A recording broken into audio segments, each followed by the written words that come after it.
Y'all want to sign too, Grimy? Look at these two dudes, Huey and Nipsey Hussle. On the block. Big U's son has been taken out. It's been chaos ever since the tragic murder of Big U's son, Jabari Henley, on Halloween night. And right now, things have taken a shocking turn. In retaliation, Nip's affiliates, who believe Big U was behind their homie's murder, just leaked explosive footage of Big U's final moments with his son. And trust me, you won't believe what's in it. Let's break it down. The footage that resurfaced a painful past. In the treacherous world of LA street politics, where your reputation is everything and violations get handled with extreme prejudice, sometimes a single piece of old footage can bring back all the smoke like the beef never died. Late October 2025, an Instagram live video started circulating through the hood. Grainy throwback footage showing 3 real ones posted up on a Crenshaw corner kicking it like blood when times were still solid. Clip featured Eugene Big U Henley alongside the late Nippy Hussle and Big U's youngest, Jabari Baby Way Henley, captured back when the trio represented hope for South LA's come-up, and nobody could have predicted the tragedy about to pop off. What should have been a beautiful tribute to better days instead became the match that would light a whole powder keg of anger, street politics, and ultimately unspeakable tragedy that shook the whole city. The footage itself is real, authentic, just under a minute of genuine hood conversation. Kind of raw moment that defined their world before the fame, federal indictments, and funerals tore everything to shreds. Big U can be heard narrating the scene, his voice carrying that unmistakable pride of both an OG mentor and a father watching his seed navigate the game. Yeah. We still out here. Hey, well, you did. Hey, we on tape, man. Y'all don't want to sign too, Grimy. Y'all want to sign too, Grimy. Look at these two dudes, Huey and Nipsey Hussle. On the block. To understand why this innocent footage would provoke such straight venom from Big U and set off a deadly chain reaction through the streets, we got to break down who these 3 soldiers were and the empire they were trying to build together before everything went left. Nippy Hussle, born Hermas Joseph Askadam on August 15, 1985, wasn't just some Grammy-nominated rapper. My mans was a true visionary who peeped game beyond the gang-infested blocks of Crenshaw to a future where Black economic empowerment could break cycles of poverty and violence that had been running rampant for generations. Coming up in the heart of Rollins' 60s neighborhood Crips territory with an Eritrean immigrant father and African-American mother, Nippy embodied contradictions that would define his short but impactful legacy in these streets. By 2018, his album Victory Lap had debuted at number 4 on the Billboard 200, earning that Grammy nomination and moving 53,000 units first week off the strength. But his real legacy wasn't about them record sales. It was about that Marathon clothing store he owned outright, that Vector 90 STEM hub he built for the shorties in the hood, and that entire Crenshaw block he CPPED for $4.5 million to keep wealth circulating within the Black community instead of bleeding out to corporate entities and gentrifiers. Eugene Big U Henley, born around 1967, walked a different but parallel path through these same treacherous streets. A certified Rollins 60s affiliate who'd caught a bid for attempted murder back in '96. Big U came home from the penitentiary in 2004, claiming transformation and redemption through the system. He founded the Community Intervention Alliance in 2005, positioning himself as a peacemaker who could broker truces between rival gang sets that had been sliding on each other for generations. In 2009, when Nippy was still a hungry independent artist grinding in the trenches, he signed a 10-year management deal with Big U's Unique Music, and their partnership would help shape West Coast hip-hop culture for the next decade. Big U put Nippy on game with the all-money and model self-distribution ownership over everything. No major label chain strangling creativity or profits. This philosophy would become the foundation of Nippy's entire business empire, and the marathon mentality that inspired a whole generation. And then there was Jabari Baby Henley, Big U's seed. Caught between 2 worlds he never asked to navigate through. Born March 15, 1991, Jabari wasn't no street legend like his pops or a star athlete like his brother Diane Henley, who was balling out as a linebacker for the LA Chargers. Jabari was working as a warehouse supervisor at a logistics firm in Compton. Dropped music occasionally under the name Baby Wee, and by all accounts was trying to live a quieter existence away from the spotlight that consumed his father and claimed Nippy's life. Friends consistently described him as someone who stayed out the way, avoiding the active gang life despite being born into it through bloodline. He had a 10-year-old daughter he was trying to raise right, trying to break generational curses that had destroyed so many families before his. The footage resurfaced at a particularly volatile moment in Los Angeles street politics when tensions were already at an all-time high. By March 2025, Big U had been indicted on devastating federal RICO charges. 43 counts accusing him of running a mafia-like enterprise through the Rollins 60s Crips. The indictment painted a picture far removed from the reformed peacemaker he claimed to be. Conspiracy to commit murder for hire in the 2021 killing of rapper Ryan Rocky Williams over a diss track. Extortion from over 50 marijuana dispensaries disguised as protection fees funneled through his nonprofit, human trafficking involving forced labor at his music label, and bank fraud totaling $1.2 million in misused COVID-19 relief loans, straight finessing the system. Big U was being held without bail at the Metropolitan Detention Center in downtown Los Angeles, facing a potential life sentence with a trial scheduled for May 2026. His attorney had withdrawn from the case in September 2025 due to conflicts, leaving him to represent himself against the full weight of the federal government coming down on his head. But the RICO charges weren't even Big U's biggest problem in the court of public opinion and street reputation. Since Nipsey's murder on March 31, 2019, conspiracy theories had been swirling around Big U's potential involvement. Theories that refused to die no matter how many times they got debunked by facts. Eric Holder Jr. was convicted in February 2022 and sentenced to 60 years to life for Nipsey's murder. With the trial making crystal clear this was about personal beef and snitching accusations, not some elaborate hit orchestrated by Big U from the shadows. But facts rarely matter when narratives are more compelling. And the narrative of Big U as Nipsey's betrayer had taken deep root in certain corners of social media and the streets where people were looking for someone to blame. Loose Cannon, a fellow Rollins 60s affiliate and music executive, had dropped explosive claims in 2024, alleging that Big U had called him 30 minutes before Nipsey's murder with ominous warnings about handling the noise. Cannon testified that he dismissed it as bluster at the time, but looking back with hindsight, he believed it was Big U setting something deadly in motion. These claims, never substantiated with phone records, never mentioned in Eric Holder's trial, never backed by actual evidence, became gospel truth to those who wanted to believe Big U was guilty of setting up the hit. Even more damaging was footage that surfaced showing Big U's reaction when someone mentioned Nipsey during an Instagram live session. During what appeared to be a casual conversation with homies, someone in the background could be heard saying, "Justice for Nip?" And Big U's response would be weaponized against him for years to come in the streets and online. See the clip when he was live? Okay, but and they said justice for Nip? Wait. Yeah, that's, yeah. And what did he do? He started laughing. Justice for Nip.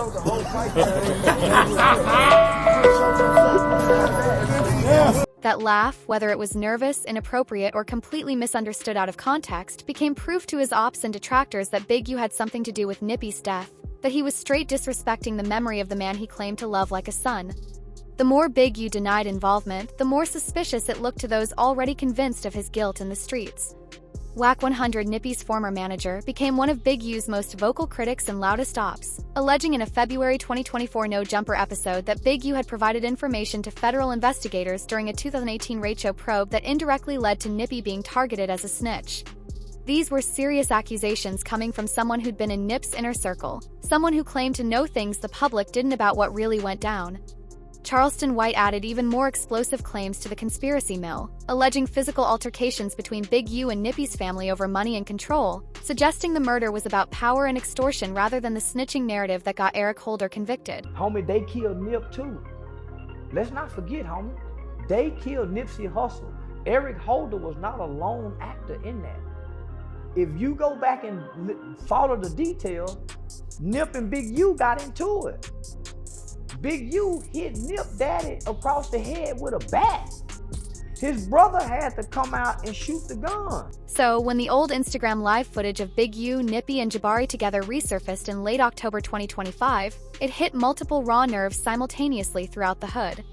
But what nobody could have predicted was that within 72 hours, one of the three men in that video would be laid out in the morgue and the internet would erupt with celebrations disguised as street justice finally being served. Halloween night turns to horror. The hit went down at approximately 11:11 p.m. on October 31, 2025 at the intersection of South Figueroa Street and West 69th Street in the heart of South Los Angeles, Vermont's Slauson neighborhood where the streets don't sleep. Jabari Henley had pulled up to a small independently owned smoke shop that locals called Fig and 69 Smoke Spot. kind of corner store that exists in every hood across America, selling Swisser sweets, energy drinks, and lottery tickets to a community that's been grinding on these corners for generations. The area sits in what has historically been Roland's 60s neighborhood Crips territory. Though the shop itself had no documented gang affiliations, according to LAPD Gang Impact Team assessments, it was just a business trying to survive in a neighborhood where survival itself is a daily negotiation with death. And I want to talk about, Big U. His son was assassinated last night out there in LA. Absolutely nasty work, man. Again, Big U, his son, Baby Huey, or Big Huey, right? He was assassinated last night on Halloween out there in LA. Eyewitnesses who were present that Halloween night, including 2 civilians who had just exited the shop and a nearby food truck vendor serving late-night munchies, described what went down with chilling consistency that painted a clear picture. A black or dark cold sedan, possibly a late-model Toyota Camry or Honda Accord based on partial descriptions, pulled up to the curb with deliberate purpose like they were on a mission. Jabari approached the whip from the sidewalk, and for about 10 to 15 seconds, he appeared to be chopping it up with whoever was inside through the passenger side window. Kind of casual exchange that happens 1,000 times a day on Los Angeles streets without incident. Then everything exploded into straight violence that would leave another young black man dead. At least 7 rounds erupted from what shell casings would later suggest was a 9mm or .40 caliber semi-automatic pole. The gunfire echoing off buildings and shattering the Halloween night air. Jabari caught 4 hot ones with devastating precision. Twice in the torso, upper chest, and abdomen. Once in the left arm and once in the thigh. He collapsed near the shop's entrance, clutching his side as blood pooled beneath him on the pavement while the sedan bent the corner northbound on Figueroa, hanging a right onto 68th Street and vanishing into the maze of South LA streets before anyone could get a license plate number or clear identification of the shooters. First responders from LA Fire Department Station 46 pulled up at 11:14 p.m. finding Jabari unresponsive with agonal breathing. Those final gasping attempts the body makes when it's fighting for survival against catastrophic trauma that's too severe to overcome. Paramedics initiated CPR immediately on the blood-stained pavement, administering chest compressions with mechanical precision and pushing 2 doses of epinephrine via 4 in a desperate attempt to bring him back from the brink, but the damage was too catastrophic, the blood loss too severe, the wounds too deadly. At 11:28 p.m., after detecting no pulse and seeing no response to their life-saving efforts, the paramedics made the call every first responder dreads making. Jabari Baby Wee Henley was pronounced dead at the scene. His body left for LAPD homicide detectives and the coroner, while his spirit joined the long list of young black men whose lives got cut short on these streets before they could reach their full potential. The Los Angeles County Department of Medical Examiner coroner would later conduct the autopsy under case number 2025-04512, confirming what everyone already knew from the crime scene: death by multiple gunshot wounds with contributing factors including hemorrhagic shock and laceration of the left pulmonary artery that caused him to bleed out rapidly.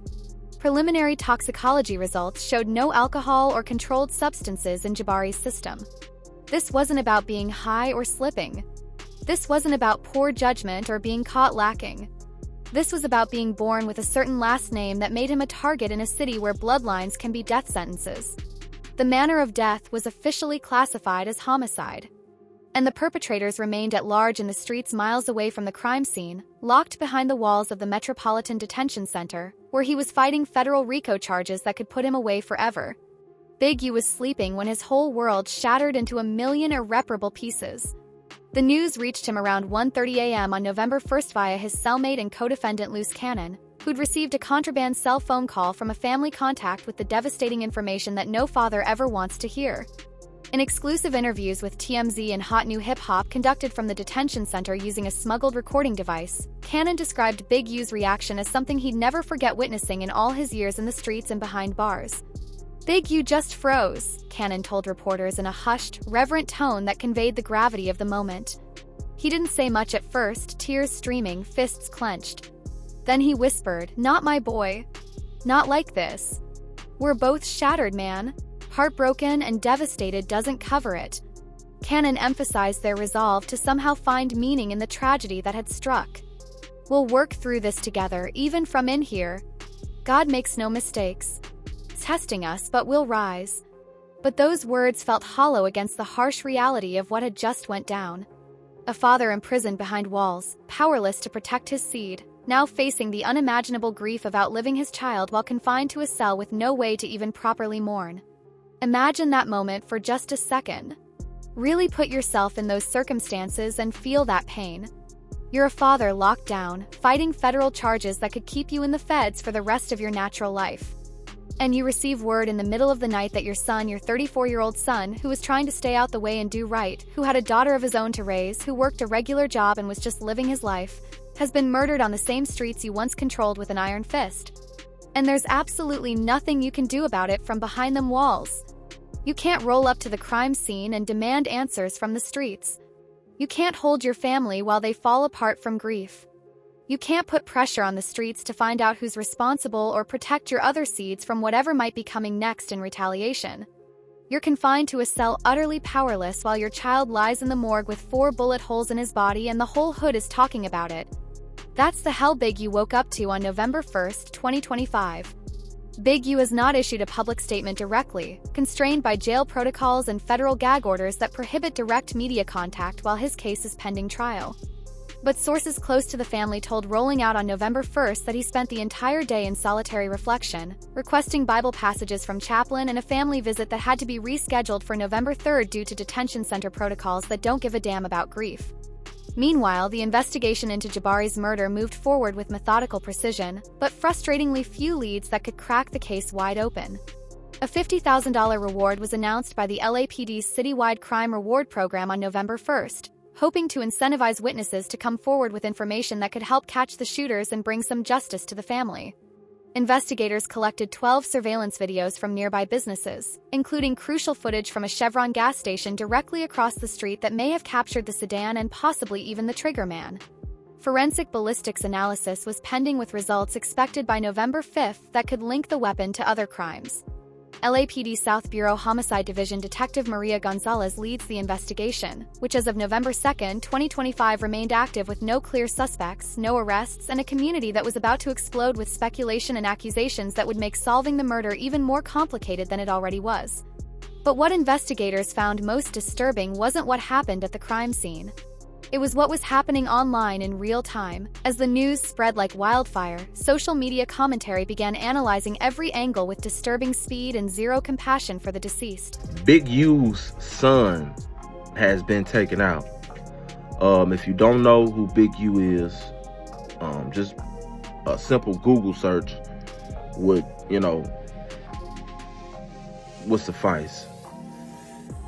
Big U allegedly had something to do with the killing of Nipsey Hussle, even though that's never been proven. The speculation was already connecting dots that may not have existed in reality, building narratives around unproven theories that had been circulating for years and setting the stage for what would become one of the ugliest displays of internet cruelty and disrespect the hip-hop community had seen in years.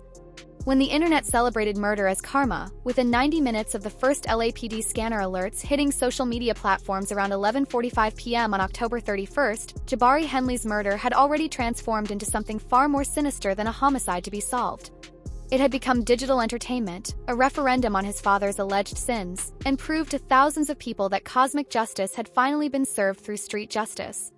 Saw an initial surge of 2,500 posts referencing Big U's son by midnight, a number that would explode to 15,000 by 6 a.m. on November 1st as the story spread across time zones and continents like wildfire through the internet.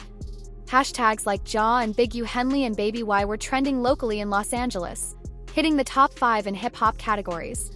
While the Nippy Karma, a particularly cruel and disrespectful hashtag suggesting Jabari's death was cosmic payback, accumulated over 4,000 uses in just the first 48 hours after the murder went down. TikTok became ground zero for the most disturbing and graphic content with videos including raw bystander footage showing LAFD paramedics performing chest compressions on Jabari's lifeless body circulating via anonymous accounts that had no respect for the dead. These videos shot from nearby buildings and by people who prioritize getting viral content over calling for help or showing basic human decency had accumulated 3.2 million views by noon on November 1st Instagram Reels under Nippy Hussle fan pages. Counts with hundreds of thousands of followers dedicated to preserving the Marathon clothing founders. Legacy cross-ossed clips and commentary that blended mourning for Nippy with barely veiled celebrations of Jabari's murder, as if a 34-year-old warehouse worker getting smoked outside a smoke shop somehow balanced the scales of justice for what happened to Nippy 6 years earlier in the same city. The mockery and straight venom came in waves, each more disturbing and disrespectful than the last. People who had never met Jabari, who knew nothing about his life beyond his father's name, and the conspiracy theories surrounding Nip's death, felt emboldened to pass judgment on whether he deserved to catch those bullets. At 12:07 a.m. on November 1st, a user posted video of the crime scene with the caption, "Retaliation for Big U's alleged Nippy setup, street war never ends." Post accumulated thousands of likes and shares with comment sections filled with people connecting imaginary dots between unrelated events, building elaborate conspiracy theories about who ordered the hit and why it was necessary for the streets to get that get back. Another user at 6:47 a.m. posted with even more direct contempt and disrespect. "Glay let Big U walk after killing your legend Nippy. Trash City." The implication was crystal clear since Big U had allegedly escaped justice for Nippy's murder. Despite never being charged, never being mentioned in Eric Holder's trial and having zero evidence connecting him to the crime, Jabari's death was the streets delivering the justice that the legal system had failed to provide. Never mind that Jabari was a different person who done nothing wrong to nobody. Never mind that he had a 10-year-old daughter who would now grow up without a father in her life. In the twisted logic of internet mob justice and street politics, bloodlines made you guilty by association and surnames were death sentences that could be carried out at any time. Of 8,000 analyzed posts from November 1st through 2nd, a staggering 62% invoked Nip's name, treating Jabari's murder as somehow connected to or justified by events from 2019 that had nothing to do with him. Only 28% were neutral condolences, expressing sympathy for the loss of life and respect for the dead, while 10% actively condemned the mockery and celebration. A minority voice drowned out by the tsunami of people who'd convinced themselves that celebrating a young father's murder was somehow honoring Nip's legacy and keeping his marathon going. One user captured the horror of what was happening, writing, "Don't care about Big U, but his son didn't deserve this." But compassionate voices like that were overwhelmed by thousands of posts treating Jabari's death as entertainment, as karmic retribution, as something to celebrate and joke about rather than mourn with respect. Some commentary provided insight into LA's volatile gang dynamics and why Jabari might have been targeted regardless of the nippy conspiracy theories floating around. Those familiar with South LA's street politics understood the dangers of being born into certain families in the hood. You know what I mean? This is f***ed up. I'm gonna be honest, bro, because even though, you know what I mean, his son claimed Crip, you know what I'm saying? That's what you seen him with Nip in the little reel, and you know that's what he claimed. I don't think he was like probably actively out here to people. You know what I'm saying? He was kind of born into it. You know what I mean? Because it's like your dad is Big U. The analysis continued, painting a picture of a young man caught in an impossible situation, born into a world he didn't create, carrying a name that made him a target regardless of his own choices or actions in life. They say he was going to a smoke shop. I don't know why he was going to a smoke shop over there, but you know what I mean? That kind of sealed the deal for him. You know what I mean? Condolences to him. Condolences to the family. You know, Big U, he going through his thing, and he fighting a whole different battle. So I know he in there mourning right now, and it's just no parent wants to hear that their child, anything happened to their child. I don't care what, even if the child was doing bad or not.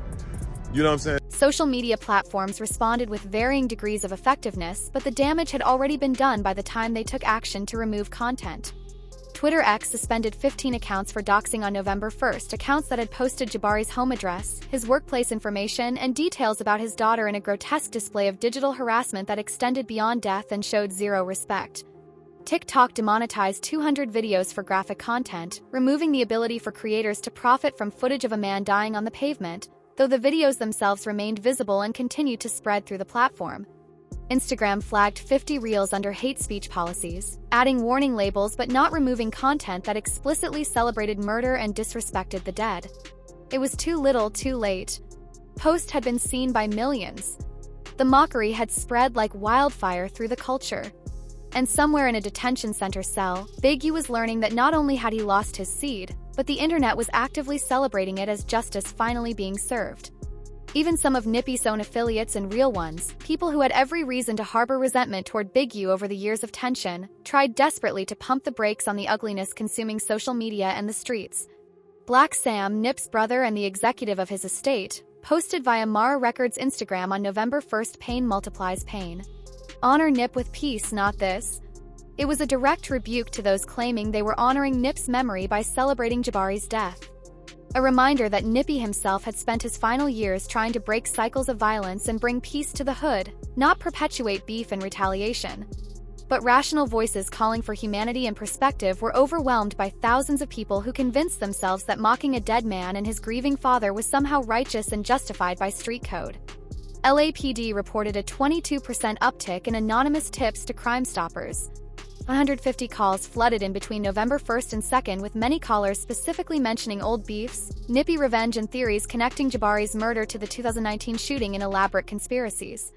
Detectives had to sift through this mountain of speculation and street rumors, separating genuine leads from conspiracy theories and social media narratives that had no basis in investigative reality.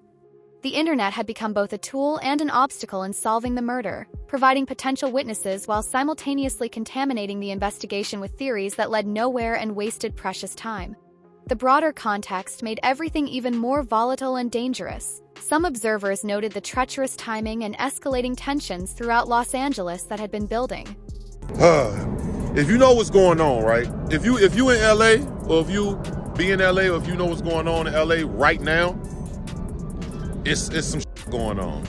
Just look at all the shootings. Look at the people that was involved in the shootings, or the alleged groups, and all these shootings that's been going on this year, probably this summer, starting this summer. It's been turned up, bro.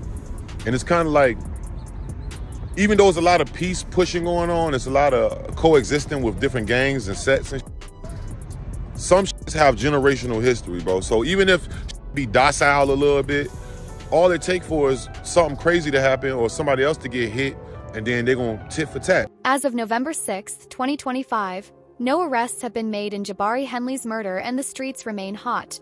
The investigation remains open and active, with LAPD detectives still processing surveillance footage, conducting ballistics analysis, and interviewing potential witnesses who might know who pulled the trigger. Thank you for watching. If you enjoyed watching this video, click on one of the boxes playing on your screen to watch more similar content.